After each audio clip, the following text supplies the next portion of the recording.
guys, welcome back to another video. My name is Bay, owner of Bay and Bunny, and today we're going to be doing a market day review. This market, I have a book that I wrote all my notes down in, so I don't want to forget anything at all. So I will be looking down a lot because I have literally a lot of bullet points that I'm trying to get into this video. This market happened on May 24th and 25th. It was the weekend before Memorial Day weekend. The application fee was $25 and the event fee was between $350 and $400. I can't remember the exact event fee because I didn't write it down. I had it written down from last year because I also applied to the same market last year, but I was not accepted. I was placed on the wait list and I didn't get in. So I just applied again this year and I got in. So I'm very happy about that. It was a 2-day event with setup on Friday. I did get a message on Instagram asking how I set up my tent by myself, and this is one of the videos where I actually have a lot of my Friday set up because I went really early and I was able to spread out and get some footage, so it will be included in this video. I also have a new setup that I tried. I implemented a checkout stand. I'm not going to be able to add links in this video because I don't have the follower count yet, but I am on the way up. Thank you to all my new subscribers. But I will be putting pictures at the end of the video of everything I purchased in this video for my new checkout stand. I also tried to put my rug back in and it was too slippery on day 2 because there was a little bit of rain that fell overnight, so you'll see me put it down and take it up again. I'm going to have my setup for day 1 and then I'll come back and do a review and tell you everything that's sold. Then I'm going to talk a little bit about the market and everything that happened. Then I'm going to do my setup and talk about everything that happened for day 2, and then I will do an overall wrap up of this video and tell you all the amazing moments that happened and have a little bit of extra footage towards the end. Before this market day, I did a video of all the new items that I was going to be taking to this market, and here is a picture of the video. I still can't put links in, as I said, and if you want to watch that video before you continue to watch this video, or if you want to watch it after, it'll show all the new items that I had made the week or weeks prior before I had this market. Let's set up for day 1. I'll also have a picture of my before and after pictures so you can kind of see what's missing from day 1 setup before and after, and then I'll come back in a little bit and let you know exactly what's sold.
Good morning, guys. It's market day, so I'm on my way this morning and I've already set up my tent. I set it up last night, but I have all my plushies and items in the back because I usually don't leave them.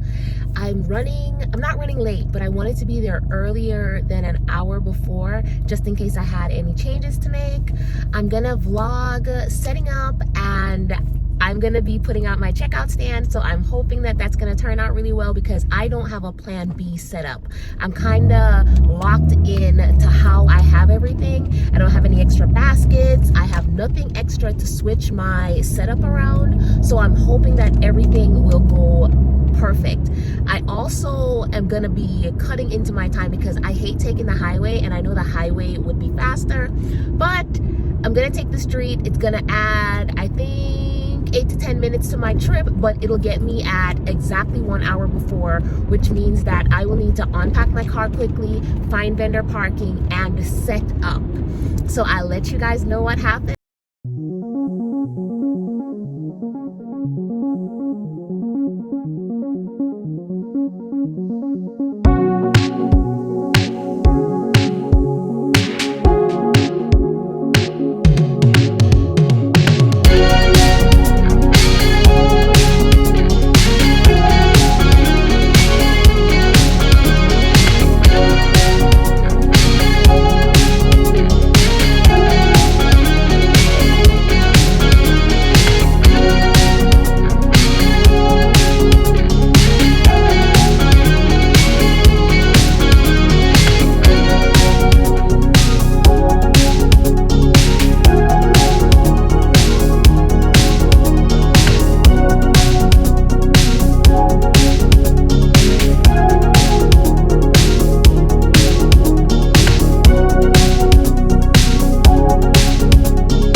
So for day one, the neighbors that I had on both sides were really, really nice. I'd never been next to them before. And for a lot of my markets, I realize that I end up next to the same people sometimes, maybe like 3 or 4 markets. Even if I haven't been to that market, I will end up next to someone that I actually know.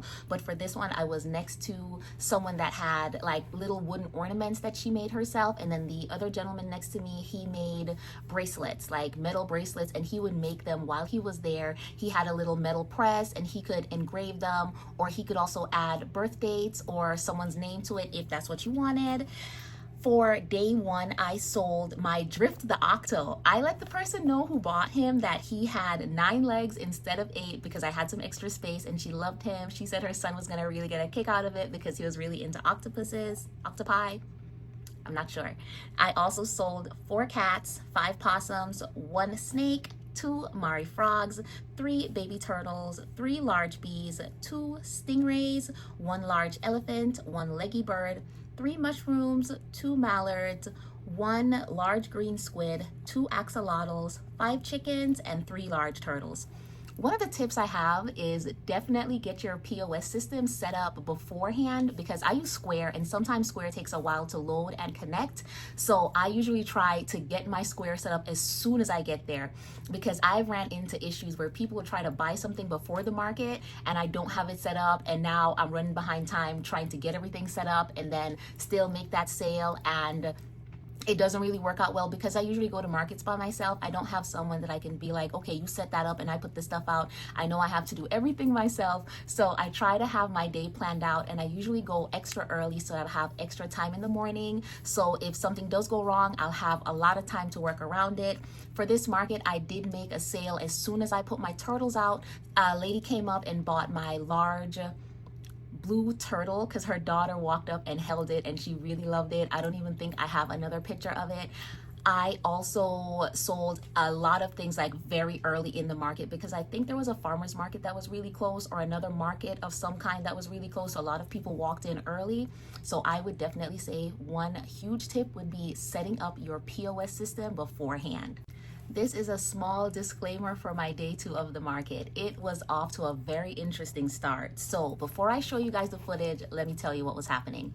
I got dressed very, very quickly. I'd taken my clothes out the night before, but I was running behind and I was in a rush. So I got dressed, but I didn't have enough time to make my coffee because usually I make coffee at home, but I decided to go to Dunkin'. The drive-through line was very long, so I was like, it's fine.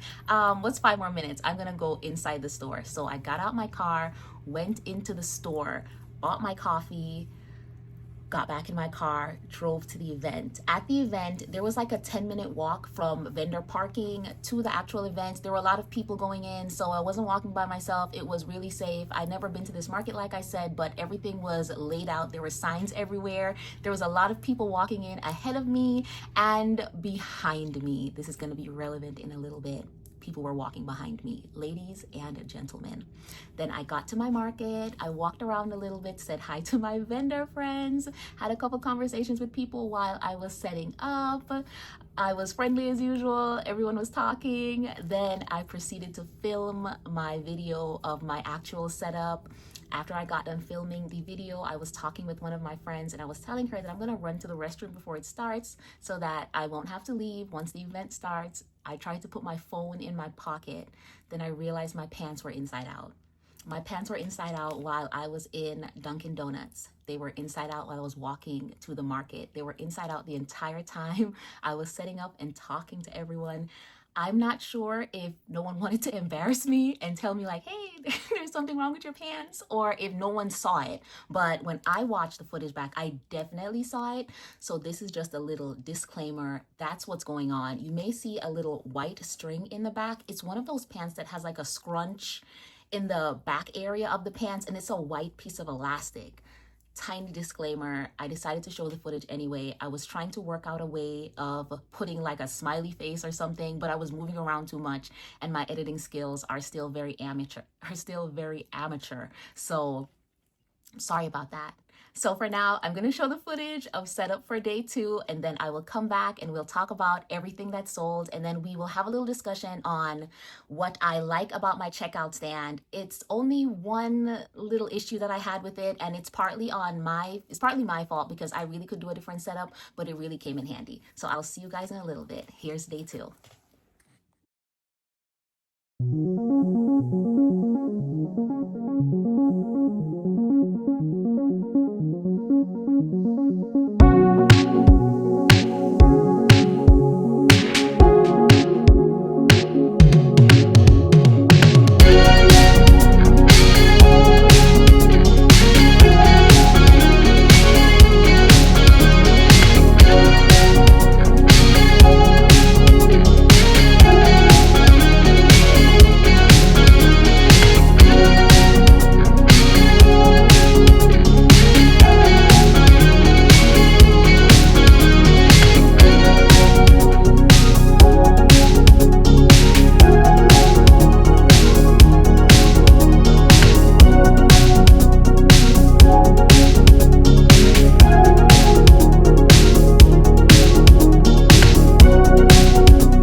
Market, like around midday of the market, there was an older couple that came around and they really fell in love with my unicorn. They wanted to get her for their granddaughter, and they were worried about the safety eyes, and I was letting them know that the safety eyes are really in there. Then they told me that she was 5, and I was like, well, she'll be fine with safety eyes if, you know, she's supervised while playing. And they were like, well, they're gonna have it as like a statement piece in her bedroom. She really wouldn't be touching it. So I trying to reassure them that the safety eyes were going to be okay. But if they weren't comfortable with the safety eyes, that I did have items with the embroidered eyes, but they really liked the unicorn, and I only had one large unicorn.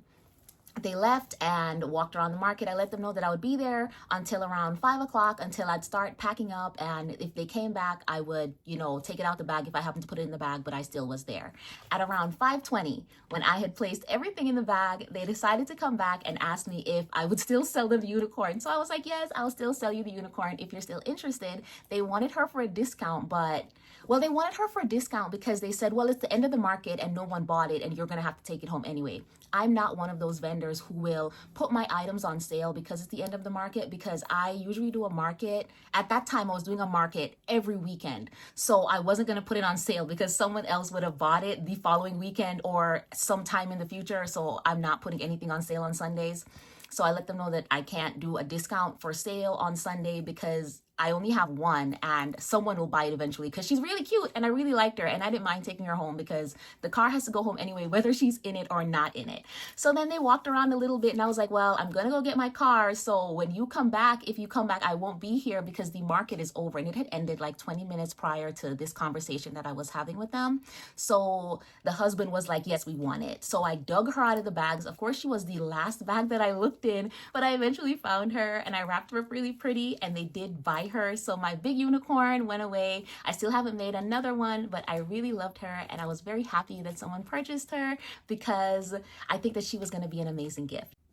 As for information about my checkout stand, I really loved my checkout stand. This was my first market that I'd implemented the checkout stand. Usually I have my checkout stand where my turtle shelf is. So if someone's trying to purchase something, I usually take it over the turtle shelf and they would have nowhere to put their items if they had cups or another bag in their hand. And it was usually me just pulling my little shelf back and it was really cumbersome. And, you know, I'd have drinks spill and people would leave items because they didn't remember they left it. So putting in the checkout stand was something that I always wanted to do. I just didn't know how to implement it. So the stand I bought from Amazon, it was a 4-shelf stand. Yes, it's a 4-shelf stand and I bought it in black. I know my other shelves are pink, but the black one was on sale and I am a good girl to get something on sale. So I did get the black version. It folds down flat, so it's really easy to carry. It can fit in my car perfectly with my other shelves. The white wrap on it is just a white tablecloth that I had folded towards the top and I put some big clamps on it. I will put a picture of the clamps towards the end of the video.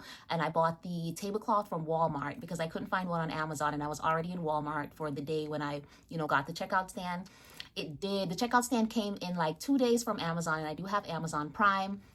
The banner that I had placed on the front of the checkout stand, I had that banner made sometime last year because I ran out of banners and I had 3 markets on the same weekend and I was gonna need an extra banner because I usually only have 2 table cover banners and I have a giant banner for the back of my tent, but usually it makes me not able to go out the back of the tent, so I really don't like using it that much. And that was the first banner, and since I've had that banner, I've updated my logo, so I do use it if I'm in a pinch, but I tend to use my other 2 banners. I'm not quite sure of the sizing, but if you look at the checkout stand dimension on Amazon, you can kind of generally know what size you should get. If you're gonna get the checkout stand and put a banner, my banner is made out of vinyl and I did get it with grommets in the corner, and I used safety pins to attach it to the tablecloth through the grommets, and it worked out perfectly. What else? So the shelves, I turned the shelves to the inside and the back of the shelf is what's on the outside so that I can place items under the shelf. I put my bags under there. I had some marketing products under there. I had my backup square reader. I kept my bottle of water and my coffee underneath there so they're not just sitting out on the table. So it gives everything a clean look. I also put my market bag and some other little knickknacks, things that I purchased at the market, just anything I wanted to hide and I didn't want to put it on the ground or on the table. The shelves really came in handy for that. The only con that I had with it is it kind of blocked me in. I couldn't go through to the front of the tent, and if I was sitting behind it, no one could see me because my chair isn't one of the super tall chairs, and I don't like those super tall chairs. I really like my feet on the ground. So if I could I usually just moved my chair over towards where my turtle shelf is so that people could see that I was actually still there because my head didn't come out above the checkout stand. I was able to place my square reader and some business cards. I did put a little strawberry mat right in front of it so people knew that they were welcome to come in. I got the strawberry mat from Joann's when they were having their closeout sale, and I think I bought it for, I think it was like $6 or $7. It was really inexpensive, and it has a plastic top on it because some parts of this market was muddy and people came and they would step on it and get it muddy. At the end of the day, I think I threw a bottle of water on it and just kind of swished the mud away, and it came out really, really nice. So if anyone does want to put a rug in front of their checkout stand, you should definitely get something that is plastic based and not the I don't know what that material is called. It's like wicker kind of material that you'd use to get mud off your shoes. It probably isn't going to stand up over time. So I would definitely get one of the mats that you can just wash off. As for the rug that I'm always trying to implement in my stand, because it did rain overnight, I wasn't able to put it down because after walking on the wet grass and then stepping on it, it was going to be a little slippery. So I decided not to put it down for the market.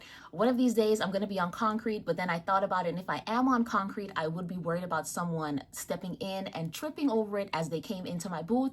So I'm not sure if I'm ever going to be able to implement my rug and have my rug dreams, because I think having the rug would really bring like a cohesive look from the floor to the top, depending on what pavement I'm on. If I'm on grass, I'm realizing that it really may not work. And pavement, I'd probably have to tape it around with duct tape if I can, because a lot of places you can't put stakes or duct tape or anything like that on the ground, because they think you're not going to take it up, or it will, you know, damage the area that you're on. If anyone has any questions, please reach out to me on Instagram, or you can drop me a comment in the comment section. I usually answer all my comments same day within a couple hours. If you stick around throughout the end of the video, you will see pictures of all the items that I used for my checkout stand.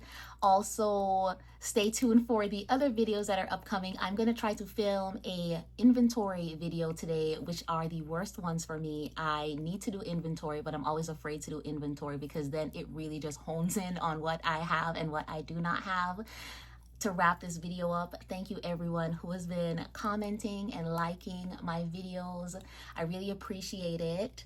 I hope everyone had an amazing day and an amazing week, and have an amazing weekend. For more up-to-date details on my upcoming markets, please follow me on Instagram. Here's my Instagram name, @BayandBunny. It is the exact logo that I have on this page. I hope you guys have a great weekend, and I'll see you in the next one. Bye!